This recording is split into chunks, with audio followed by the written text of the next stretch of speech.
हरे कृष्णा।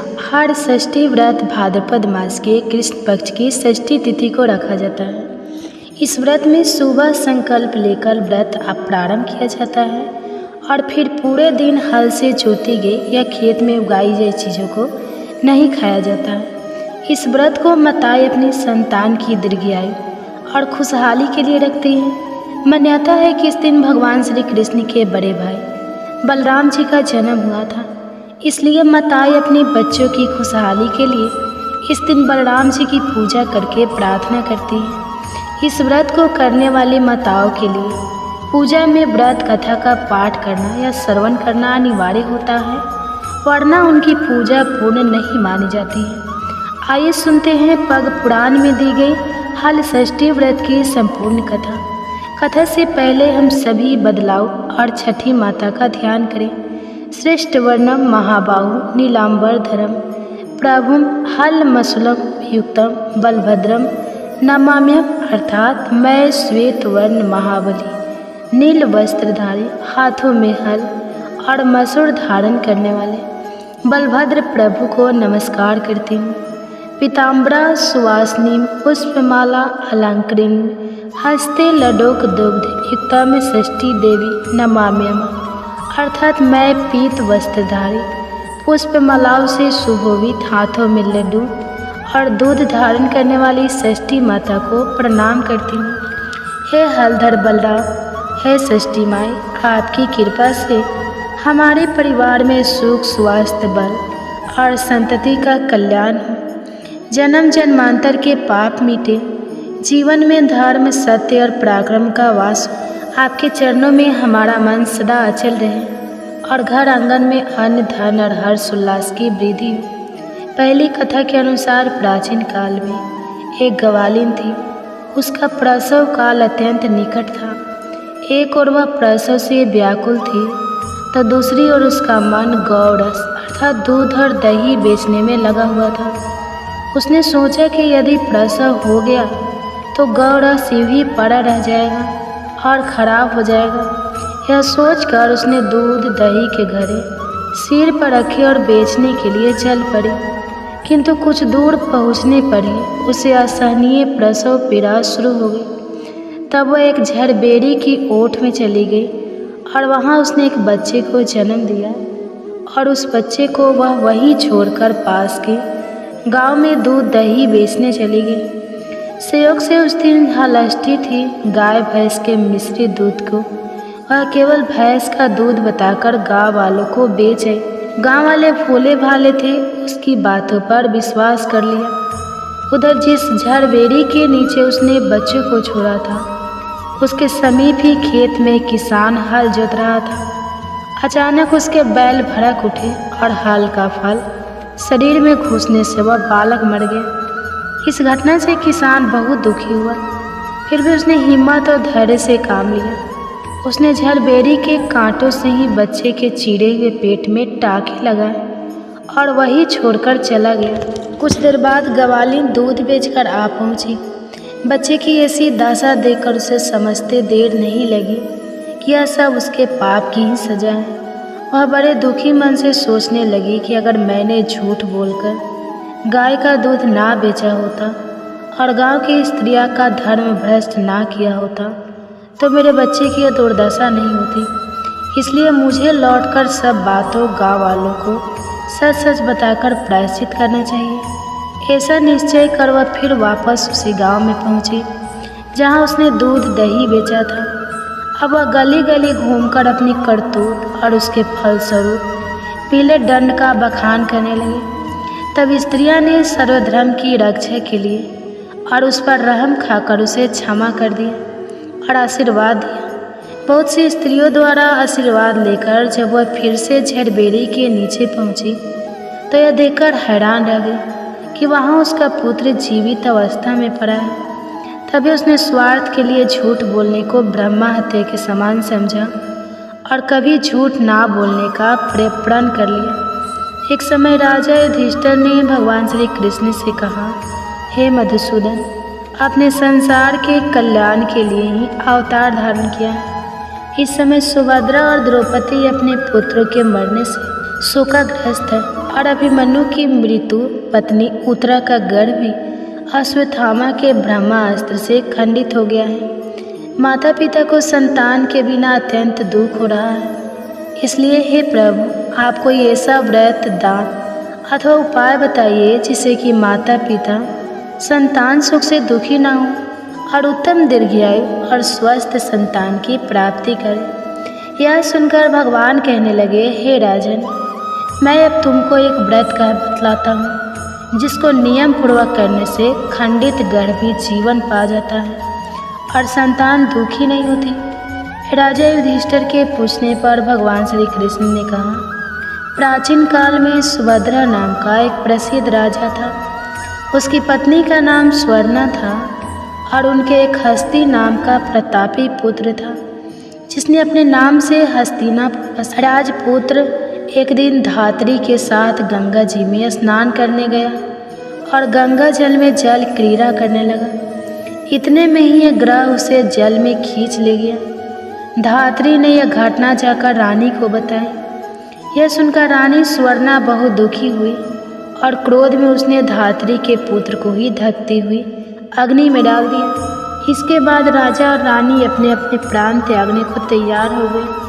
उस धात्री की माँ भी अपने पुत्र शोक में किसी निर्जन वन में चली गई। वहाँ धात्री एक सुनसान मंदिर में भगवान शिव, देवी पार्वती और गणेश जी की पूजा करने लगी। प्रतिदिन पूजन और ध्यान करके वह तीन के पत्ते या महुआ आदि खाया करती। भगवान बोले, हे राजन, इस प्रकार व्रत करते हुए उसके प्रताप से भाद्रपद मास की कृष्ण पक्ष की षष्ठी के दिन नगर में एक अद्भुत दर्शन हुआ कि एकाएक धात्री का पुत्र अग्नि में से जीवित निकाला है। राजा रानी ने भी उस धात्री के पुत्र को अग्नि से निकलते हुए देखा, जिससे उनको बड़ा आश्चर्य हुआ। उन्होंने पंडितों से उसके जीवित वचन रहने का कारण पूछा और इसका रहस्य बताने के लिए भगवान शिव की आज्ञा से दुर्वासा ऋषि वहाँ आए।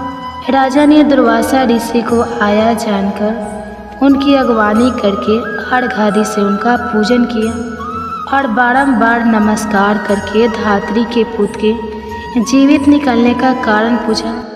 तब दुर्वासा ऋषि ने कहा, हे राजन, उस धात्री ने वन में जाकर नियम पूर्वक आदि भक्ति भाव से भगवान श्री गणेश, भगवान शिव स्वामी, कार्तिकेय और देवी पार्वती जी का पूजन, ध्यान, स्मरण आदि श्रद्धा सहित और नियम पूर्वक व्रत किया है। यह उस व्रत का ही प्रभाव है जिसके कारण धात्री का पुत्र जीवित ही मिल गया। इसलिए आप भी वहाँ जाकर यह धार्मिक कर्म करें। राजा और रानी ने दुर्वासा ऋषि को विदा कर दिया।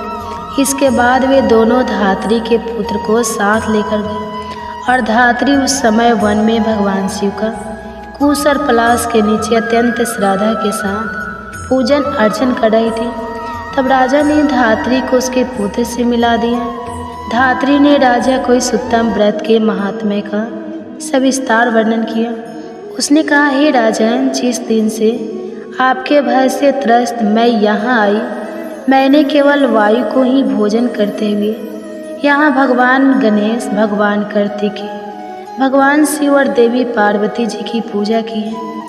एक दिन आधी रात के समय स्वप्न में भगवान शिव ने मुझे दर्शन दिया और कहा, तेरा पुत्र जीवित हो गया है, क्योंकि तूने हमारा व्रत एवं पूजन बहुत ही श्रद्धा और भक्ति से किया है। यदि तुम्हारी रानी भी उसी व्रत को विधि पूर्वक कर ले तो उसका पुत्र भी जीवित मिल जाएगा और भी उसे बहुत सारे पुत्र प्राप्त होंगे। तब भगवान श्री कृष्ण ने राजा युधिष्ठिर से कहा, हे राजन, भादों के महीने में कृष्ण पक्ष की षष्ठी तिथि को यह उत्तम व्रत करना चाहिए। उस दिन प्रातः काल स्नान करके क्रोध, लोभ, मोह आदि त्याग कर व्रत को नियम पूर्वक धारण करना चाहिए।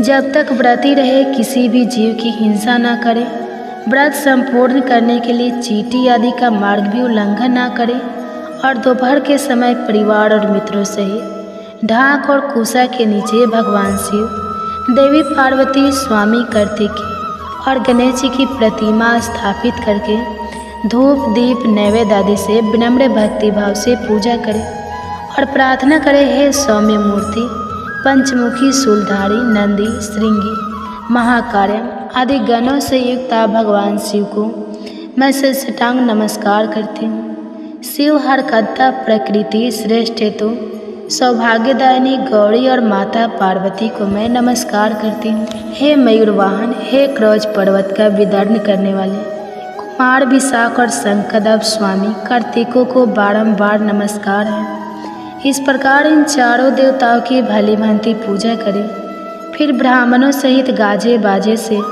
अपने घर को जाए। उस दिन समा के चावल का भोजन करें और दूध, दही, घी और मट्ठा विशेष रूप से खाएं।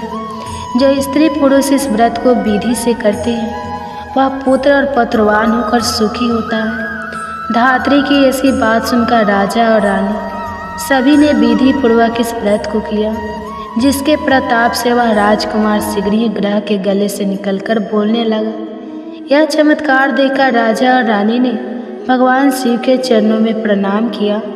इस व्रत के प्रभाव से राजा को और भी कई आयुष्मान पुत्र प्राप्त हुए और राज्य में अनावृष्टि, महामारी, दुर्भिक्ष आदि उपद्रव दूर हो गए और राजा अनेक वर्षों तक निर्विघ्न राज्य करते रहे। भगवान श्री कृष्ण ने कहा, हे युधिष्ठिर, यदि उत्तरा भी यह व्रत विधि पूर्वक करे तो उसके सब दुख दूर हो जाएंगे।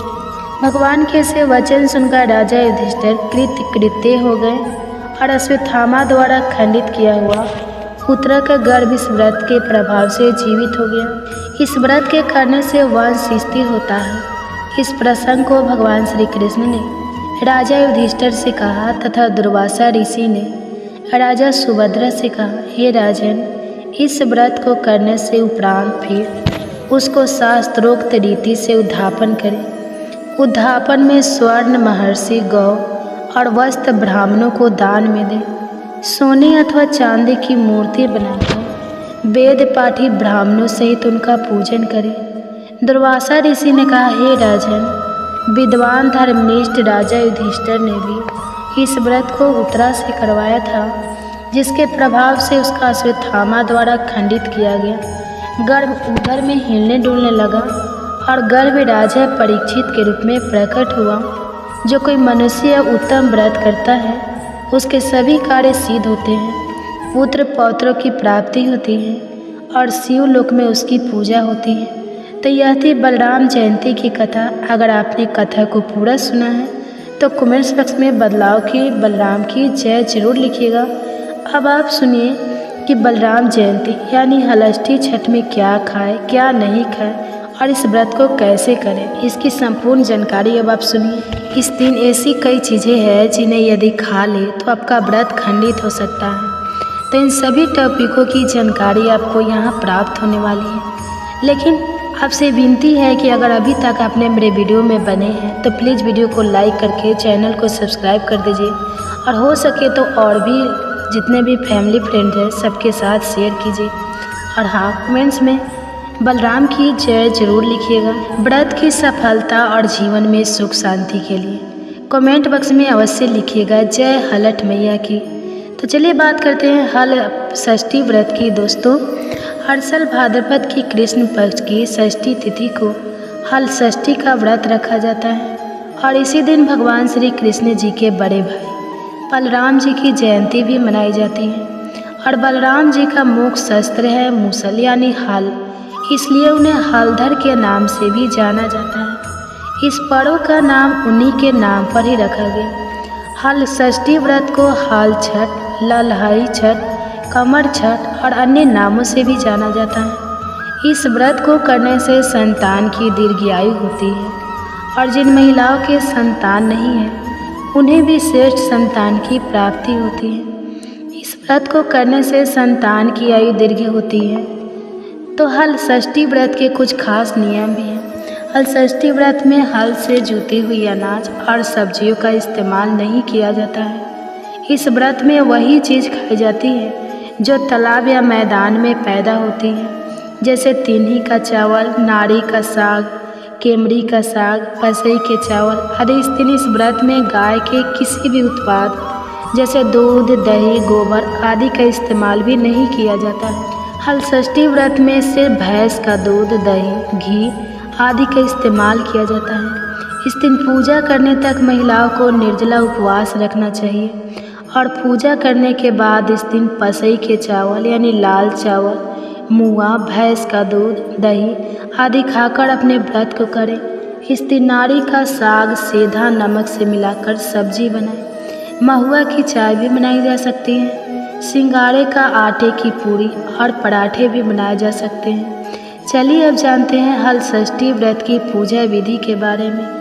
इस व्रत के दिन घर या बाहर कहीं भी दीवार पर भैंस के गोबर से छठ माता का चित्र बनाते हैं या आजकल मार्केट में हर छठ के कैलेंडर भी मिल जाते हैं, तो आप मार्केट से हर षष्ठी माता का कैलेंडर लाकर उसे दीवार पर चिपकाकर उसकी पूजा कर सकती हैं।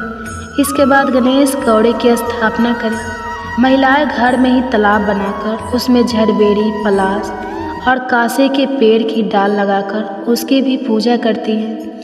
हर छठ के दिन महिलाएं पुत्र के हिसाब से 6 छोटे छोटे मिट्टी के बर्तन यानी पात्र, उनमें 5 या 7 अनाज भरकर पूजा में रखती हैं और उनकी भी पूजा करती हैं। आपको बता दें कि व्रत वाले दिन महिलाएं प्रातः सुबह जल्दी उठकर महुआ का दातुन करें, उसके पश्चाताप स्नान करें, फिर सभी पूजन सामग्री एकत्र करके पूजा स्थल को गंगा जल से शुद्ध करके पूर्व की ओर पूजा करने के लिए बैठ जाएं। ध्यान रखें कि पूजा होने तक निर्जला उपवास करें। पूजा होने के बाद आप फलाहारी कर सकते हैं। आप दीवार पर हर षष्ठी का कैलेंडर अवश्य चिपका लें। इसके साथ ही झड़बेरी, पलाश और कासे की डाल या बेरी की डाल को किसी गमले में गाड़ कर उसकी भी पूजा करें। अब आप कलश की स्थापना करें। कलश में जल भरकर उसमें स्वास्तिक का चिन्ह बना लें। कलश के अंदर हल्दी, सुवारी, एक सिक्का डालें। अब 5 आम के पत्ते रखकर उसे ढक दें और अष्टदल कमल बनाकर उस पर कलश की स्थापना कर दें। अब आप गौरी गणेश की स्थापना कर उनका पूजन करें। फिर मिट्टी के जो छोटे छोटे कुल्हड़ हैं उनको एपन से रंग दें और उन्हें सब अनाज भरें और मावा के पत्ते और दोनों में पसई के चावल, मुआ और भैंस का दही उनको भर कर भी पूजा स्थल में रखें। इसके बाद सभी की विधिवत पूजा करें। आप हलसठ मैया की पूजा पूरे विधि विधान से पूजन करें। उन्हें श्रृंगार का सामान भेंट करें। फिर छुई, डाली और छोटे कुल्हड़ की पूजा करें। इसके बाद हरसठ की 6 कहानियाँ सुनें। आप हर षष्ठी माता की इसके बाद आरती करें और वहीं बैठकर महुआ के पत्ते पर पसई के चावल, मुआ और दही आदि खाकर इस व्रत को पूरा किया जाता है। चलिए अब जानते हैं कि साल 2025 में हल षष्ठी व्रत यानी हल छठ का व्रत कब किया जाएगा और इसमें राहु काल का समय क्या है। भाद्रपद के कृष्ण पक्ष की षष्ठी तिथि की शुरुआत 14 अगस्त 2025 की सुबह 4:23 पर हो जाएगी और भाद्रपद के कृष्ण पक्ष की षष्ठी तिथि की समाप्ति 15 अगस्त 2025 की दोपहर 2:07 पर होगी। ऐसे में हल षष्ठी यानी हल छठ का व्रत 14 अगस्त 2025 दिन गुरुवार को मनाया जाएगा। और बात करें पूजा के शुभ मुहूर्त की, तो इस दिन सुबह के लिए पूजा का शुभ मुहूर्त सुबह 5:50 से लेकर सुबह 7:29 तक रहेगा।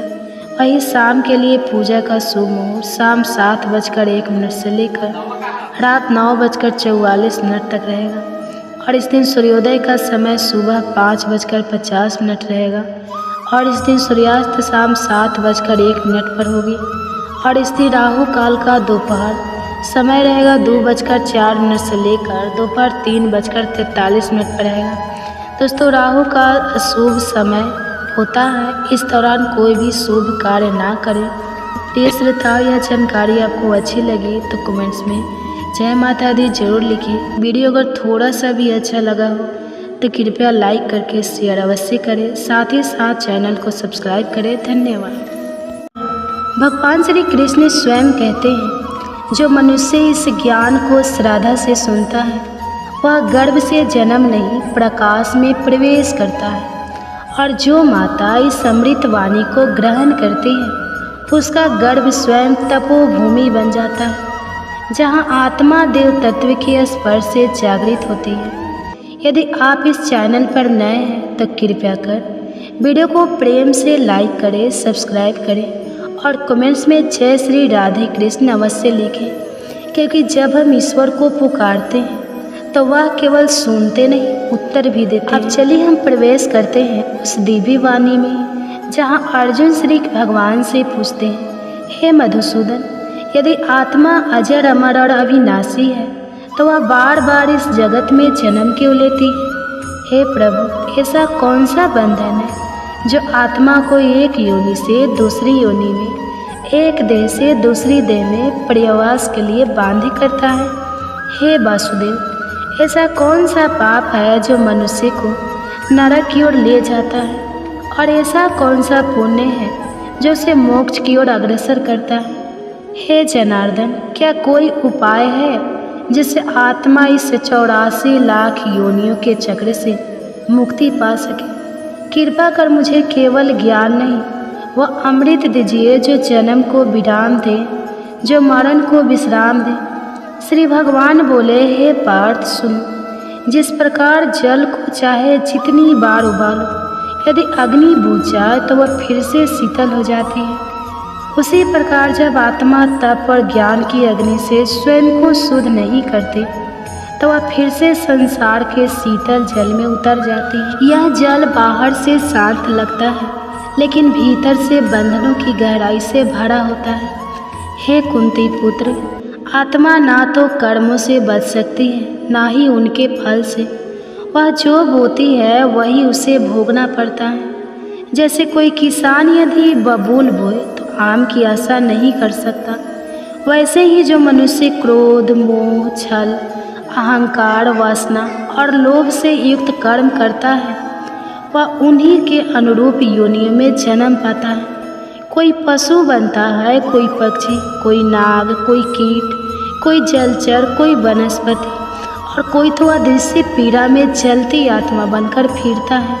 हे धनंजय, जिसने अपने जीवन में गुरु का तिरस्कार किया वह पंगु बनता है, जिसने सत्य का उपहास किया वह गूंगा बनता है, जिसने ब्राह्मण की निंदा की वह कुष्ठ रोग से पीड़ित होता है, जिसने स्त्रियों को अपमानित किया वह नीच योनि को प्राप्त होता है। हे अर्जुन, स्त्री के योनियों की प्राप्ति भी उसकी करुणा, संयम और समर्पण पर निर्भर करती है।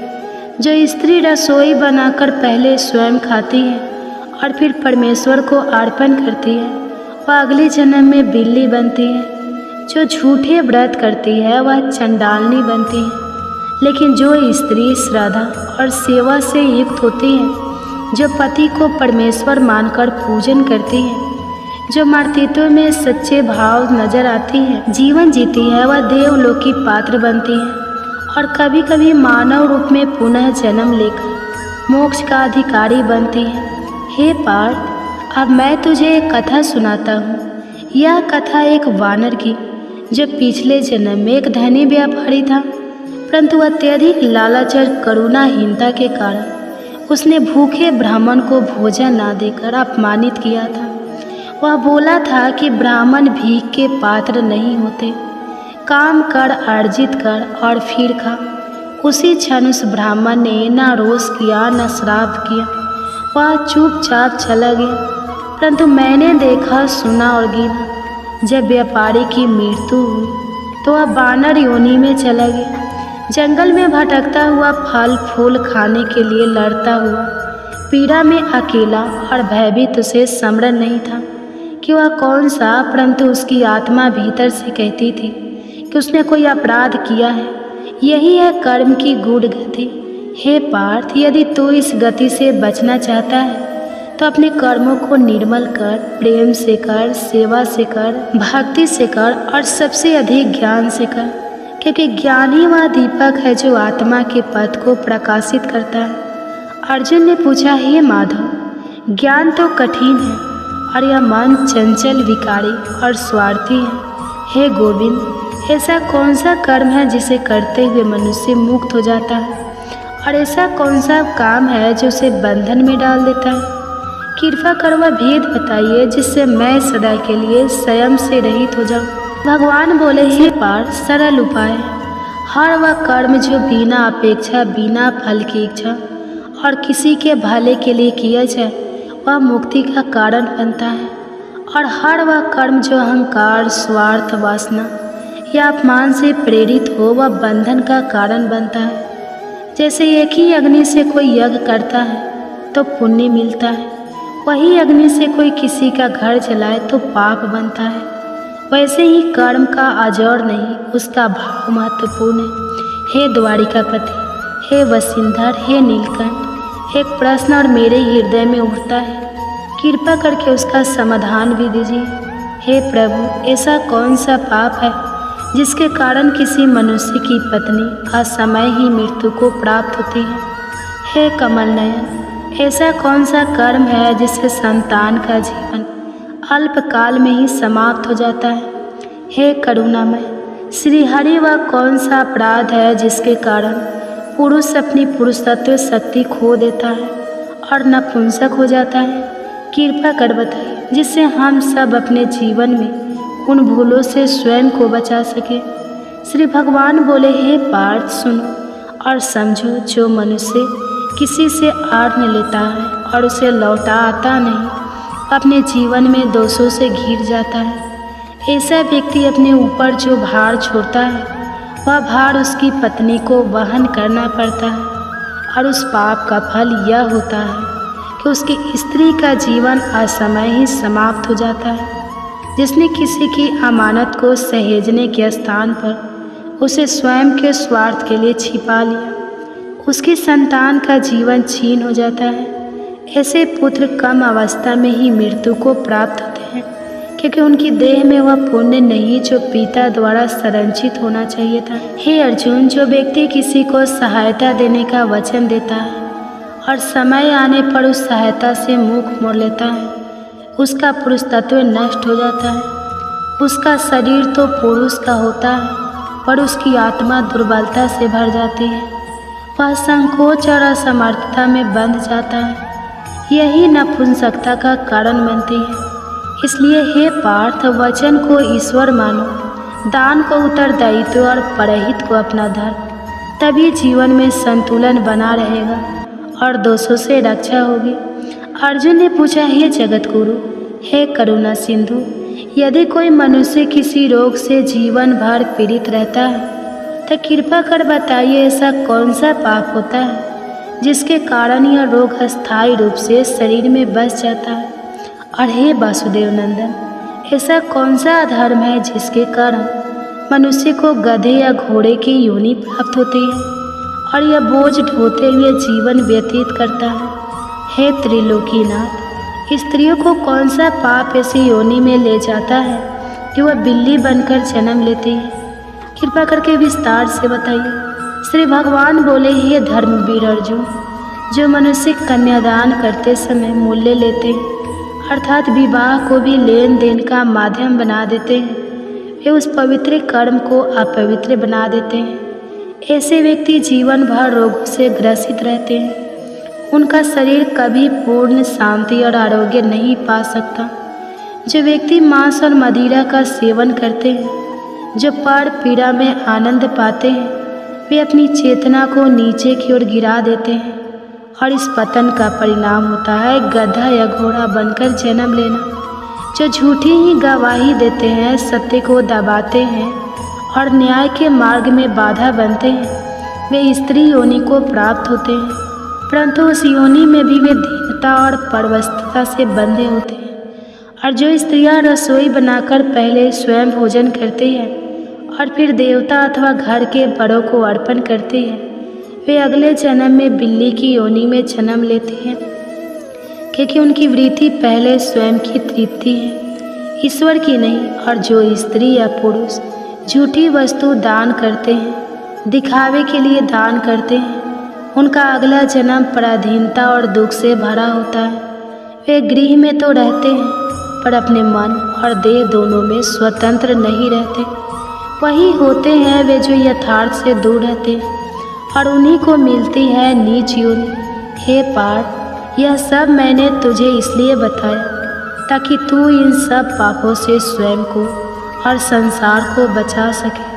तू धर्म का रथी है, तू यह ज्ञान लेकर युगों को प्रकाशित कर सकता है। अब पूछो, हे पांडव श्रेष्ठ, जो जानना शेष है वह भी मैं कहूँगा। मेरी वाणी ना कभी थमती है ना कभी कतराती है। जो पूछता है प्रेम से उसे मैं सत्य देता हूँ। करुणा से अर्जुन ने पूछा, हे नंदन, जब आत्मा इतने बंधनों से जकड़ी हो तो क्या वह कभी मुक्ति का मार्ग देख सकती है? हे प्रभु, ऐसा कौन सा भाव है जो आत्मा को अपनी शरण में ला सके? वह कौन सी पुकार है जो आपके चरणों को छू सके? श्री भगवान बोले, हे पार्थ, यदि आत्मा शरण में आ जाए जैसे एक बालक तूफान में माँ की गोद में छिपे जाता है, वैसे ही यदि आत्मा मुझे पुकारे, मन, वाणी और आचरण से मुझे पुकारे तो मैं स्वयं आकर उसे छू लेता हूँ। जैसे बादल से बारिश उतरती है वैसे ही मेरी कृपा आत्मा को स्नान कराती है, और जब आत्मा स्नान कर लेती है तब वह 84 लाख योनियों की गंध से मुक्त हो जाती है। तब ना उसे पशु जन्म मिलता है, न कीट, ना पक्षी, ना जलचर, ना भूख, ना दरिद्रता, ना रोग, ना भय। वह मेरे लोक में आकर बस जाती है, जहाँ दुख नहीं, जहाँ इच्छा नहीं, केवल प्रेम, केवल शांति, केवल अमृत है। हे पार्थ, वही है मोक्ष, वही है मुक्ति और वही है गर्भ से अंतिम विदाई। हे अर्जुन, जो स्त्री इस संवाद को गर्भकाल में सुनती है उसका गर्भस्थ शिशु देव गुणों को धारण करता है। वह जीवन में सत्य, प्रेम, करुणा और ज्ञान का पथ अपनाता है। वह तेजस्वी होता है, मेधावी होता है और समाज का दीपक बनता है। गर्भावस्था में अगर पूरी भागवत न भी सुन पाए तो माता अन्नपूर्णा के गर्भ की कथा सुनने से गर्भ में पल रहा शिशु दीर्घायु और स्वस्थ होता है। इस दुनिया में सदा सद्गुण से संपन्न उत्पन्न होता है। तो आइए इस रहस्यमय कथा की रसपान करते हैं। अगर वीडियो अच्छी लगेगी तो लाइक कीजिएगा और चैनल पर नए हैं तो चैनल को सब्सक्राइब कर लीजिएगा और कमेंट्स में जय माता दी जरूर से ज़रूर लिखिएगा और हो सके तो ज़्यादा से ज़्यादा शेयर कीजिएगा। तो आइए इस कथा की रसपान करते हैं। इसके लिए गर्भवती माता एक शांत अवस्था में बैठ जाए जहाँ बहुत ज़्यादा डिस्टर्ब ना हो और कोमलता से अपने दोनों हाथ गर्भ पे रख ले और अपने बच्चे को धीरे से बुलाए, आओ आओ मेरे बच्चे, आज मैं तुम्हें इसी गर्भ कथा की रसपान करा रही हूँ जिसे सुनने मात्र से तुम सद्य गुण संपन्न रहोगे। आओ इस कथा की रसपान करते हैं। सृष्टि की उत्पत्ति के समय जब ब्रह्मा ने जगत की रचना की तब भगवान विष्णु ने संसार की रक्षा का दायित्व लिया और भगवान शिव ने उसका संहार का कार्य संभाला। परंतु जब जगत में संतुलन बिगड़ने लगा और जीव मात्र भोजन के अभाव में त्राही त्राही करने लगे तब ब्रह्मा, विष्णु और महेश चिंतित हो उठे। त्रिलोक में अन्न का अभाव न केवल भौतिक भूख का संकट बना अपितु धर्म, कर्म और साधना भी साबित होने लगे। ऐसे समय में माता पार्वती ने भगवान शिव से प्रश्न किया, प्राणनाथ, यह संसार बिना अन्न के कैसे जीवित रहेगा? क्या यह संहार का समय आ गया है? शिव बोले, हे देवी, अन्न की उत्पत्ति ब्रह्मा द्वारा की गई है, परंतु यदि जीवों के कर्म दूषित हो तो अन्न भी रूठ जाता है। अब समय है कि तुम स्वयं अन्न रूपा बनकर इस संसार को पोषण दो। माता मुस्कुराई और कैलाश से प्रस्थान कर गई, तप में लीन हो गई और तभी प्रारंभ होती है माता अन्नपूर्णा की गर्भ कथा।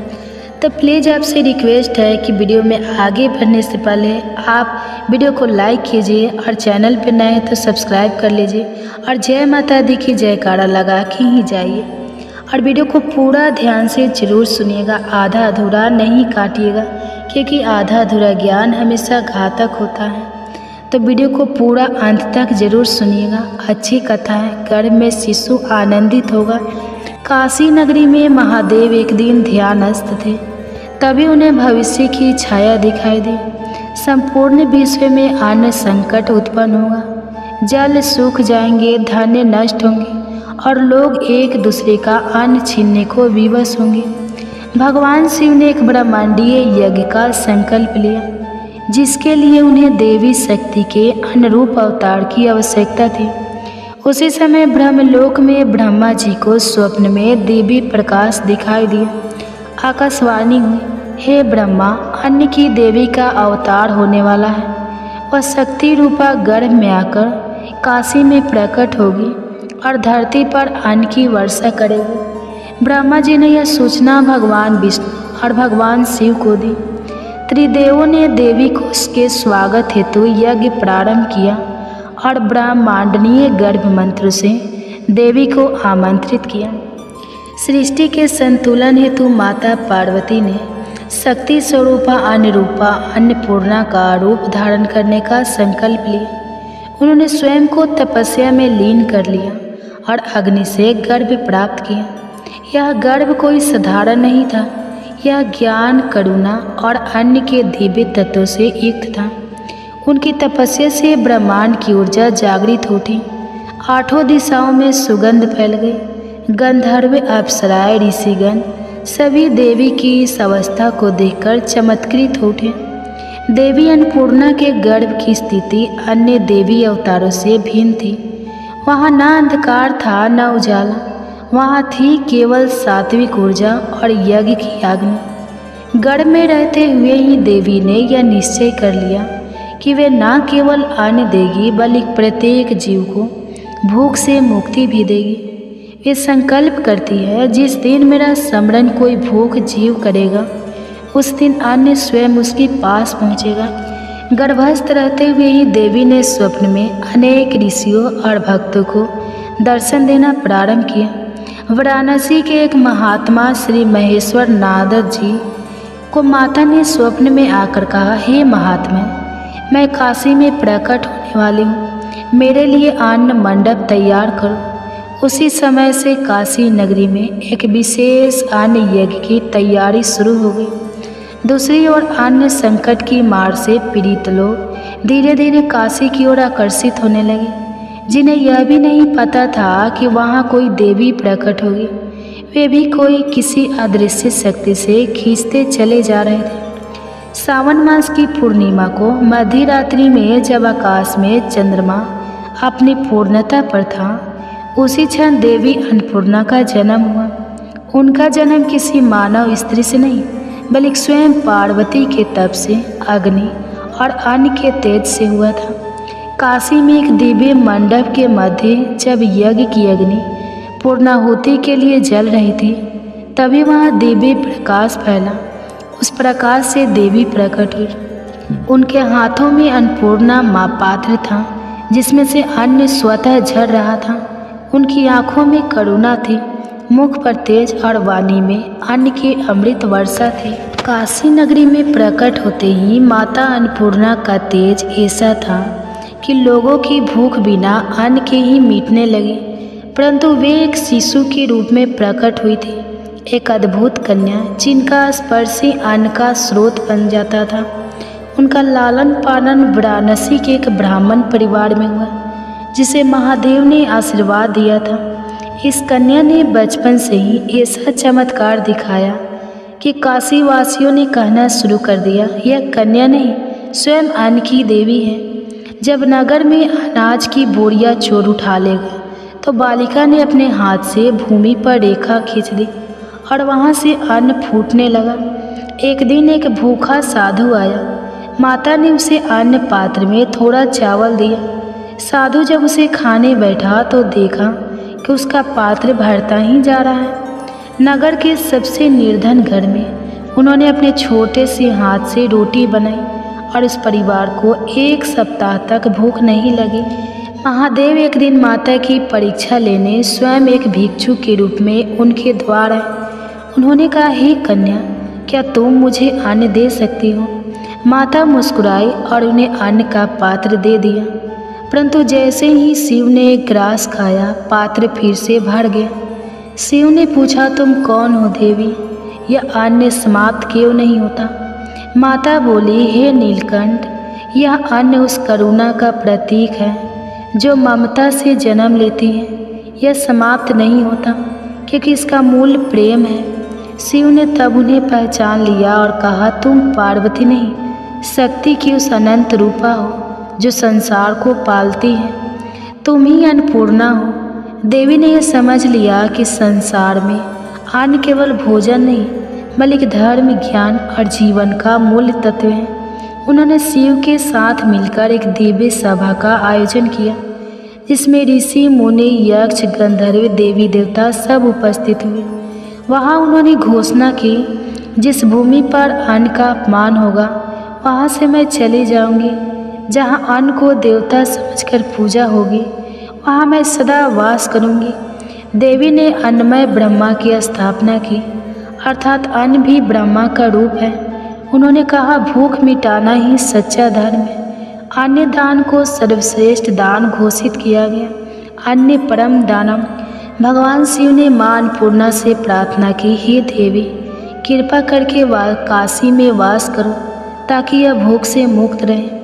माता ने स्वीकार कर लिया। वाराणसी में मणिका कर्णिका के समीप एक दिव्य स्थल पर उन्होंने अपने अन्नपूर्णा रूप में स्थान लिया। मंदिर के शिखर का निर्माण स्वयं विश्वकर्मा ने किया। मंदिर में पहला अन्न महादेव को समर्पित किया गया। तब शिव बोले, अब मैं भी भिक्षुक हूँ और यह देवी ही मेरी माता है, इसलिए उन्हें भिक्षाटन करने वाला देव और माता को भिक्षा देने वाली अन्नदायिनी कहा गया। माता अन्नपूर्णा की कृपा से असंख्य भक्तों की भूख और पीड़ा दूर हुई। माता अन्नपूर्णा की कृपा से असंख्य भक्तों की भूख और पीड़ा दूर हुई। कुछ कहानियाँ हैं इसमें। विदुर की रसोई है। महाभारत काल में जब श्री कृष्ण ने दुर्योधन का भोजन छोड़कर विदुर के घर भोजन किया तब वह अन्न माता अन्नपूर्णा का प्रसाद था। सबरी के बेड़ माता की प्रेरणा से श्री राम को अर्पित हुआ। शिरडी में साईं बाबा अन्नपूर्णा की कृपा से सदा भंडारा कराते थे। कई गांवों में जहां अन्न नहीं था, माता की मूर्ति रखकर केवल प्रार्थना से भंडार भर गए। देवी अन्नपूर्णा की गर्भ कथा केवल एक दिव्य जन्म की कथा नहीं है, यह एक आध्यात्मिक आंदोलन है जो कहता है किसी को भी भूखा ना सोने दो, अन्न का आदर करो। अन्न ही अन्नपूर्णा है। माता आज भी काशी में विराजमान है। अन्न का अक्षय पात्र लेकर उनके मंदिर में प्रसाद लेने वाला कोई भी भक्त आज तक भूखा नहीं लौटा। जो घर में मेरे नाम का जप करेगा उसका शिशु भूख का दुख कभी नहीं झेलेगा। जो स्त्री गर्भावस्था में मुझे नमन करेगी उसका गर्भ दिव्य ऊर्जा से भर जाएगा। व्रत कथा गर्भवती माताओं के लिए श्रवण करने से बहुत उपयोगी फल प्राप्त होता है। तो ये थी माता अन्नपूर्णा की गर्भ कथा। आपको कैसा लगा कमेंट्स करके ज़रूर बताइए।